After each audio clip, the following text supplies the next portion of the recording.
I'm finally here.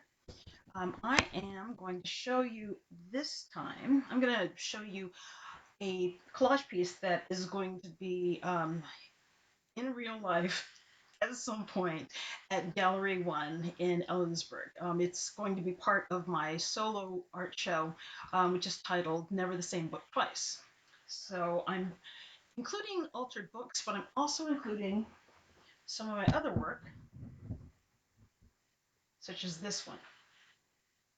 This particular collage is titled Blue Rare. All right. Sorry about the camera issue. This part is called Blue Rare, and the reason why I titled it this way is because give, I wanted to make reference to a friendship I have that was sort of rocky, and I wanted to make reference to issues of trust and identity. So, taking a look at this.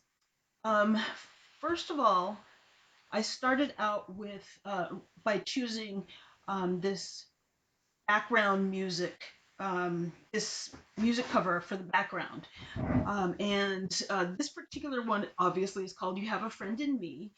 It's not um, the actual sheet music cover. It's reproductions of the page.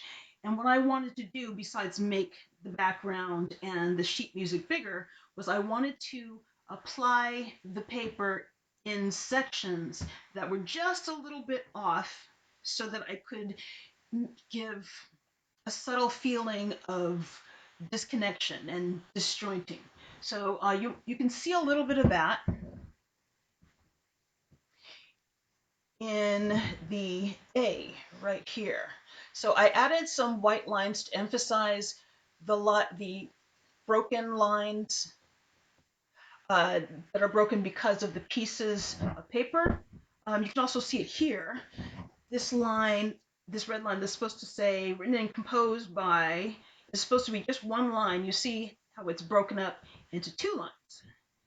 So I decided to, so this is a more obvious break in the line and the lining up of the letters and the elements in this image. So I chose this picture, which is actually going to be one of my favorites, from the Library of Congress. It's actually an image of two kids at an Easter egg hunt in 1924, if I remember correctly. And the kids are just they're standing next to each other, and in the larger picture, this is a cropped version. In the larger picture, they're looking at each other, and they just look like they might be checking each other out. They don't know each other. But when you crop it, they look a little bit more like they're eyeballing each other, like, do I know you? Should I trust you?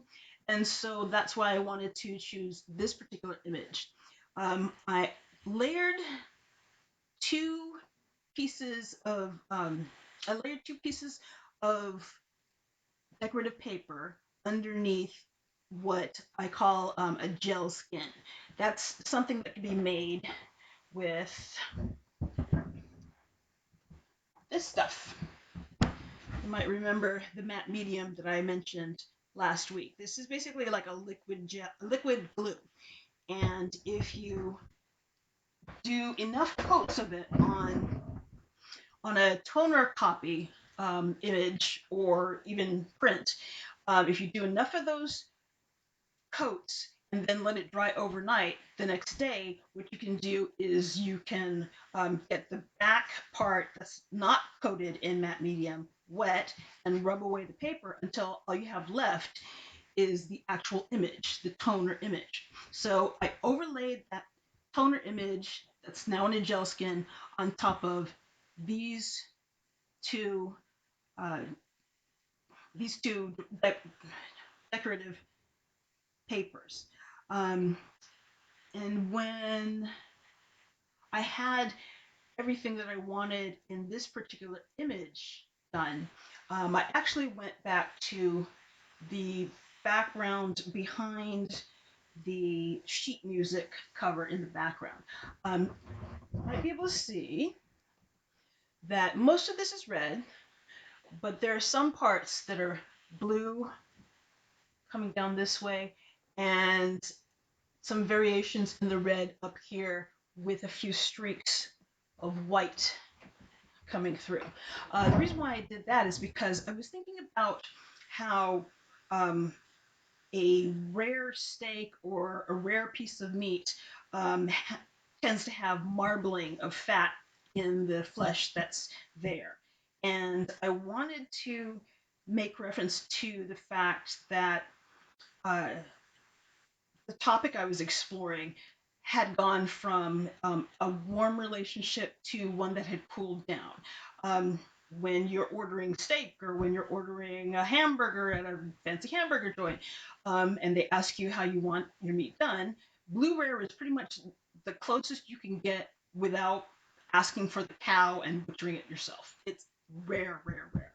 So that's why I decided to use blue and a couple of different reds on this particular one to emphasize, like I said, the fact that the relationship had gone from warm to cold. Now, I'd like to show you what I'm going to be working on probably Wednesday.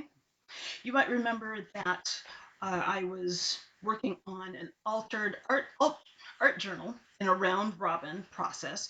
So the idea was to have the group of artists I'm working with all work on a particular journal, and then when they were done doing some of the decorating and altering some of the pages inside, then after you're done, pack it up and you ship it to the next person. So this one is the one that my friend Janine shipped to me.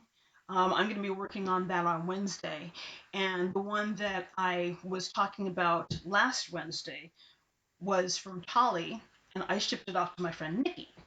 So let me show you a little bit of what Tolly has done here. All right, so you see that she's painted some of the pages. She's also used collage as well. And she's made booklets and left a couple pages blank. There are also other pages that she altered. Like, for example, this one. This actually is a little pocket that has a message on the inside. And it was created with a regular envelope, it looks like.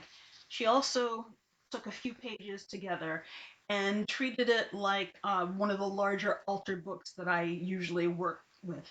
She glued some pages together, and then she cut into those glued in pages and placed this image at the back so that when the whole thing was done, it looks like it's a little bit deeper than a regular page, like, for example, this one. And that's about it. That's what I'm going to be working on in the next few days in my studio. So I will take the opportunity to go live again on Sol TV at about 11:45 to 12, and I hope you join me. Thanks.